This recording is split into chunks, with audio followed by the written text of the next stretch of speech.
what is up? It is Marissa Nicole here, and welcome back to my drifting desk where I help you conquer college. My big book of YouTube ideas and I are back. I guess it's not a back to school video because we're already back to school. At least I am, so maybe not everybody is.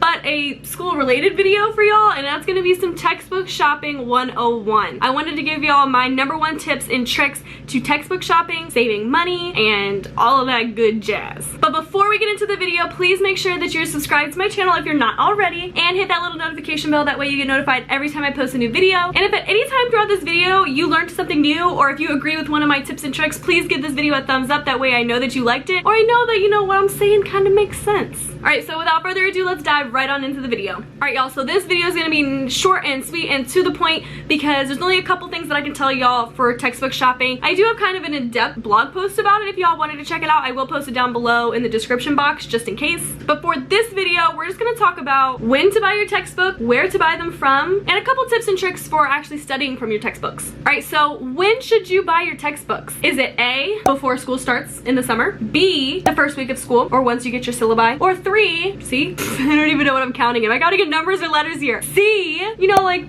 2-3 weeks into class. Actually, I'll just tell you, it's C. Okay, so you should probably buy your textbooks at least 1 to 2 weeks into class. That way you know if you need the book or not. Because sometimes the syllabus will tell you, like, yes, you need a $350 book, and you're gonna go buy it, and then you're never gonna use it. So you kind of need to cross-reference that syllabus and your professor's word to see if you really need the book. And of course, you can't cross-reference with your professor until you've been to class. The next question, where should you buy your textbooks at? Is it A, the bookstore, B, Amazon, C, Chegg, D, a third-party rental store, E, borrowing a friend's textbook, F, the library by checking it out, or G, Google? I'll give you a hint. All of the above except for A. Do not, for any reason, buy a textbook from the bookstore because those books are like $350 to $400 for no reason at all. Instead, I usually rent my textbooks either from Amazon or from Chegg. And if you're going from Amazon, I usually rent the textbooks from Amazon, like softback books, because the hardback books are usually more, or I rent mine through Amazon but as like a Kindle book, so it's just an ebook, online book, and stuff like that. All those can be cheaper or more expensive depending on what kind of book you're getting. I've also rented textbooks on Chegg, which are super cheap, and Amazon and Chegg will both send you boxes, and then it's free shipping to send them back, so that's always a plus. Depending on what school you go to, I know Ohio State does this, but most classes have to have at least 1 or 2 books on reserve at the library. So if you really just cannot afford a textbook, consider just checking it out from the library. Usually if you check out a book on reserve kind of thing, like a textbook, you can only have it for like 24 hours or something. That way more students who need the textbook can use it. So I wouldn't wait till the last minute to do assignments if you're gonna do it that way. Another great hack for y'all that a lot of people don't know about is a lot of textbooks are online for free, or maybe not for free, but somebody kind of put them online for free, so we gonna use them anyways. But online is like a free PDF. So Google your textbook online and see if you can come up with some kind of PDF that you can print out or save or bookmark or something like that. That way you can come to it every time and not have to buy or rent the book. I don't know if your school does this, but I know Ohio State does, and we do have a lot of Facebook groups for each class, and you can log on to that Facebook group and post in it that you either need a book or that you're selling a book or you want somebody to use a book or something like that. So if you are interested in looking for a book, check to see if your school has some sort of Facebook group for it, because you might be able to find it secondhand from another student for cheaper. So that's all the ways that I use books and that I would recommend you to get books from. Again, do not buy them from the bookstore. Too expensive for no reason. Now we're on to my kind of tips and tricks for studying out of a textbook or reading out of a textbook, taking notes out of a textbook kind of part of this video. And my first tip is to obviously read your chapters before you go to lecture. I am a psychology major, so I kind of know how the brain works a little bit, and the more that you're exposed to information, the easier and the faster that you'll be able to retain it, which is why you have to study and look at flashcards a million times before you get that vocabulary word. If you do want to take notes while you're reading the chapter before class, my trick to do that is to take notes in a certain colored pen, and then when you go to lecture, add onto your same notes with a different colored pen. That way you can kind of draw arrows to something if your professor kind of elaborated on something from the book. And that's just kind of how I keep my thoughts straight, instead of having a notebook for notes from the textbook and a notebook from notes from lecture, and then you're trying to like cross-reference and cross-study all of these notebooks and pages, and it's just confusing. Another way that you could do it is to write on the fronts of all your pages with your book notebook, and then on the backs of all of the pages from your lecture notes. And that way they're still together, but they're kind of, you know, if it's a front page that's from the book, a back page is from the professor, you can still do it in different colored ink if you wanted to. This one's kind of a study tip and a note-taking tip. When you're taking notes out of your textbook, turn each large heading into a question. That way, when you're actually reading what's underneath the heading, you know what's important to write down in your notes, and that would be anything that answers that question. And when I go back to study, I do the same thing. I turn the heading into a question, and then I try to answer that question from memory, and if I cannot do that, then I reference my notes, and that's that's kind of how I study. When I'm studying for finals or for midterms, I like to study in reverse fashion. At the beginning of the semester, you usually start with chapter 1, and at the end you're at chapter 10, let's say. So when you go to study for the final, I usually like to study from chapter 10 to chapter 1. And I like to study at least a week in advance so that every day I can kind of delegate to 1 or 2 chapters to study. The reason I do this is because you're more likely to forget all of the stuff that you learned at the beginning of the semester because it was at the beginning and you've already forgot it, it's already gone. So you want to study that stuff last, like right before the final. That way it's kind of fresher in your brain. You are more familiar with the stuff that you just learned because you just learned it. It hasn't had time to, you know, leave your brain yet. So you still want to study it, of course, but you can study it a little ways away from the final because it's going to be more accessible in your brain. And of course, my last little tip to you for studying is to reward yourself and give yourself breaks. It is not helpful to pull an all-nighter. No matter what people tell you, don't do it. It doesn't help. Sleep actually helps you retain information. Study a week in advance. Do a little bit every day instead of staying up for 48 hours 2 days before to cram. Of course, that is not everything that I do for studying. That is just kind of like a quick 5 tips thing to throw at you along with this textbook video since it was kind of a short one. If you want a more in-depth video on how I study or, you know, like a study with me kind of thing, more tips and tricks on studying, let me know down in the comments below. That way I can do a whole video on that for you. Again, this was just kind of a taste of it. But if anything in this video was helpful or you agree with anything that I said or you know that yes, that worked, I've done that, please give this video a thumbs up. That way I know that it was helpful and that you liked it. And again, please consider subscribing down below and hitting that little notification bell. That way you get notified every time I post a new video. Thank you so much for watching. I hope you enjoyed the video and I will see you next time. Bye.